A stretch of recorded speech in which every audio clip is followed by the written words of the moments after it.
एक बार फिर हाजिर हूँ दोस्तों एक सर्विसमैन लेटेस्ट न्यूज़ के साथ। दोस्तों जी हाँ दोस्तों, आज हम बात करेंगे पीसीडीए इलाहाबाद का सर्कुलर नंबर 640 का। और इसमें आर्म्ड फोर्सेस के लिए एक बहुत अच्छी खबर आई है दोस्तों, जिसके पेंशन से संबंधित एक खबर है और ये पीसीडीए इलाहाबाद से जारी किया गया है।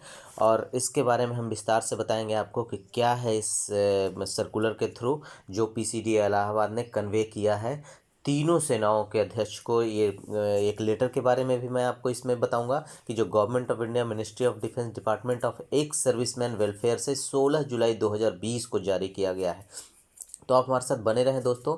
और अगर अभी तक आपने हमारे इस चैनल को सब्सक्राइब नहीं किया है तो ज़रूर से सब्सक्राइब कर लें, ताकि हमारे वीडियो के अपडेट आप तक पहुंचता रहे दोस्तों। तो दोस्तों, जैसा कि आप देख रहे हैं, office of the principal controller of defence account pensioners Allahabad का ये 640 नंबर सर्कुलर जो है जारी हुआ है 18 सितंबर 2020 को। और इसका सब्जेक्ट है provision of invalid pension to armed forces personnel before completion of 10 years of qualifying service. जी हाँ दोस्तों, अगर जैसे फौज में डिफेंस में आप जानते हैं कि जो आर्म्ड फोर्सेस के जवान हैं मिनिमम 15 साल क्वालिफाइंग सर्विस होने पे ही आपको पेंशन के योग्य माना जाता है। लेकिन अभी जो ये पीसीडीए का सर्कुलर निकला है दोस्तों, ये government of India ministry of defence का एक department of ex serviceman welfare का 16 जुलाई 2020 का ये लेटर है दोस्तों, जो तीनों सेनाओं के अध्यक्ष को लिखा गया है। और उसमें बताया गया है कि the proposal to extend the provisions of department of pension and pensioner welfare office memorandum number so and so to armed forces personnel has been under consideration of this ministry.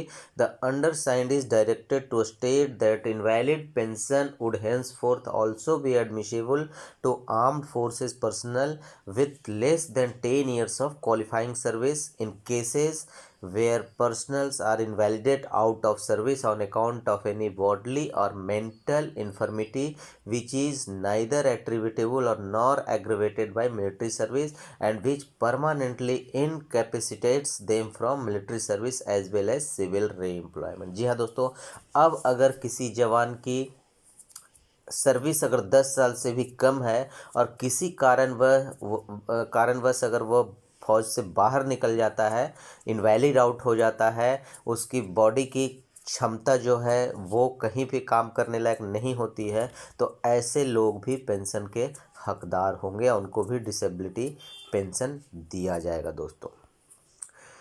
ये है the provision of this letter shall apply to those armed forces personnel who were in service on or after 4 January 2019।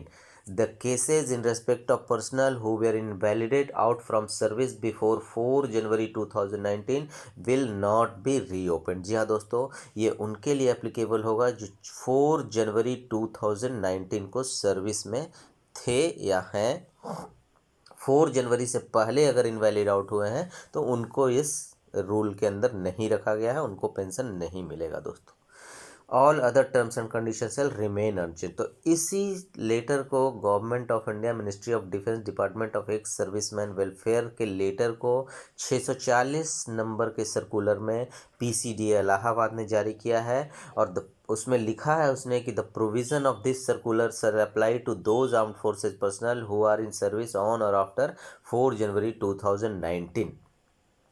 The circular has been uploaded on his website www.pcdapension.nic.in for disseminating across the all concerned। जी हाँ दोस्तों, अगर आप इस letter के संबंध में और विस्तार से जानकारी चाहते हैं तो आप पीसीडीए इलाहाबाद के साइट पे जाके इसके बारे में पूरी जानकारी प्राप्त कर सकते हैं दोस्तों। तो एक बहुत अच्छा वेलफेयर का खबर है जो जो सर्विस पर्सनल अगर 10 साल के अंदर बोर्ड से इनवैलिड आउट हो जाते हैं उनके लिए भी सरकार पेंशन की व्यवस्था कर रही है।